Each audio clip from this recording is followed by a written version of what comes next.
ඔයාලට අද මම ඔයාලත් එක්ක අලුත්ම ඩෙසර්ට් එකක් හදාන්න try කරන්නයි යන්නේ. මේක මම මීට කලින් හදලා නැති ඩෙසර්ට් එකක්.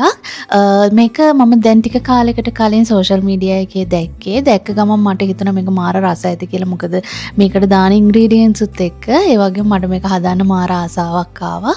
මේකේ නම තිබ්බේ creamy latte cake කියලා. එහෙනම් අපි අපේ latte cake එක හදලා බලමු මොකද වෙන්නේ කියලා. ඉස්සෙල්ලාම අපිට මේකට ලටේ එකක් හදා ගන්න ඕනේ. ඒකට අපිට ඕන වෙනවා කිරි, කෝපි, ඒ වගේම උණු වතුර. මම මුලින්ම කිරි එක හොඳට රත් කර ගන්නවා. කිරි එක රත් වෙනකන් මම කෝපි එකට උණු වතුර ටිකක් දාගෙන කෝපි එක හොඳට දිය කර ගන්නවා.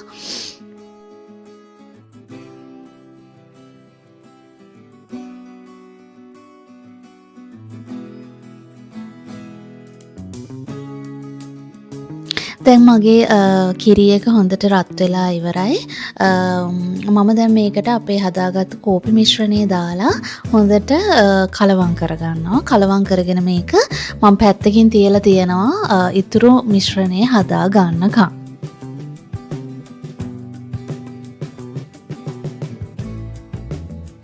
දැන් ඊළඟට මම බෝල් එකකට ක්‍රීම් චීස් උයි ඒ වගේම ටින් කිරි ටිකයි දාගෙන ඒක හොඳට විනාඩි 7-8ක් විතර බීට් කරගන්නවා.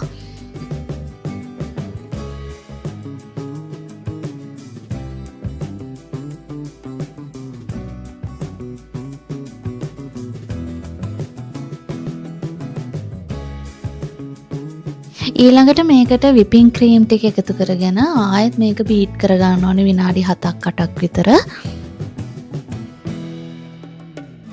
විපින් ක්‍රීම් එක එකතු කරාට පස්සේ මේක හොඳට හයි ස්පීඩ් දාලා බීට් කර ගන්න ඕනේ. ඊළඟට මතක ඇතුව විපින් ක්‍රීම් එක ගන්නකොට හොඳට කූල් කරලා ගන්න.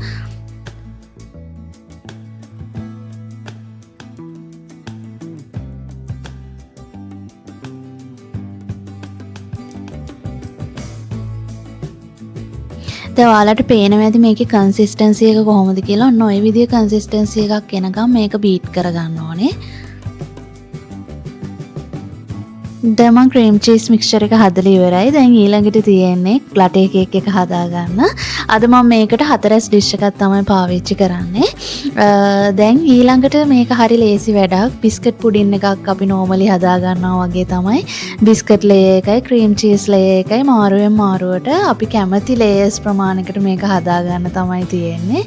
බිස්කට් ටික ගන්නකොට මම අර කලින් හදාගත්ත අර ලටේ එකේ පොඟවල තමයි අපි මේ බිස්කට් ටික මේකට දාගන්න ඕන.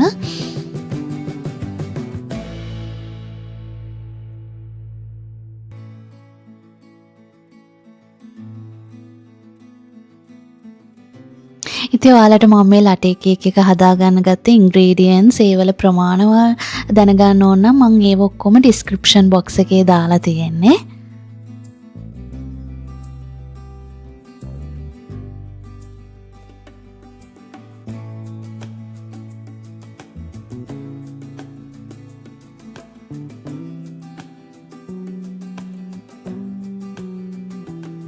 මම දැන් ලටේ කේක් එක ගොඩක් දුරට හදලා ඉවරයි.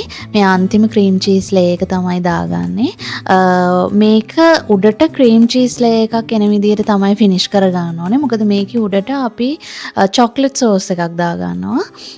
ඒ හින්දා වඩාත් හොඳ ක්‍රීම් චීස් ලේයර් එකක් එන විදිහට උඩ ෆිනිෂ් කරගත්තොත් තමයි. දැන් මම චොක්ලට් සෝස් එක හදනකම් මේක ෆ්‍රිජ් එකේ දාලා තියෙනවා. දැන් මම චොක්ලට් සෝස් එක හදාගන්න යන්නේ. ඒකට මම චොක්ලට් ටික මේ විදිහට චූටියට කපාගෙන මේකට විපින් ක්‍රීම් උත් එකතු කරලා මම විනාඩියක් විතර මේක මයික්‍රෝවේව් එකේ දාගන්නවා. මයික්‍රෝවේව් එකක් ඔයාලට නැත්නම් මේක ඩබල් බොයිල් කරලා හරි ඔයාලට හදාගන්න පුළුවන්.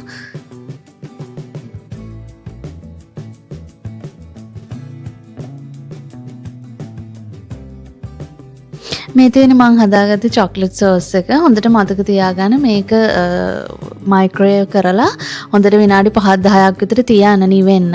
නිවලා තමයි මේක පුඩින් එකට එකතු කරගන්න ඕන.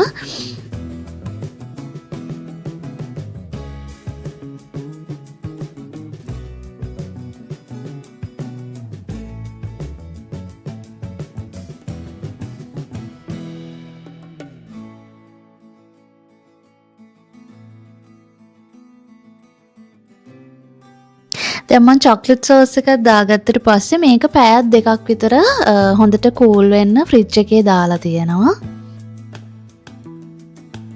මේ තියෙන්නේ මගේ ලටේ කේක් එක පැය දෙකකට පස්සේ. මම මේකට මුකුත් ඩෙකරේෂන් මුකුත් කරගත්තේ නැහැ. ඔයාලට කැමති නම් ඔයාලට මොනවා හරි කජු හරි මොනවා හරි දාගෙන මේක ඩෙකරේට් කරගන්නත් පුළුවන්. ඉතින් මම කලින් කිව්වා වගේ මාත් මේ ලටේ කේක් එක හදන්න ෆස්ට් ටයිම් තමයි මේ try කරේ. මේක ඇත්තටම කියනවනේ මේක මාර රස පුඩින් එකක්. හැබැයි කෝපි දාගත්ත කියලා ලොකුවට කෝපි රහක් එන්නේ නැහැ. ඒ කෝපි රහත් කැපිලා යනවා. මොකද එච්චරට ක්‍රීමි රහක් එන්නේ. මොකද අපි කන්ඩෙන්ස්ඩ් milk, whipping cream, cream cheese ඔක්කොම දාලානේ මේකට තියෙන්නේ. ඒ කියන්නේ මාර rich ක්‍රීමි රහක් එනවා මේක. හරිම රහයි. ඉතින් ඔයාලා try කරලා බලන්න අනිවාර්යෙන් හදලා. එහෙනම් ඉතින් මම යන්නයි හදන්නේ. ඊළඟ දවසෙත් මේ විදිහම වීඩියෝ එකක් අරන් එනකන් ගිහිල්ලා එන්න.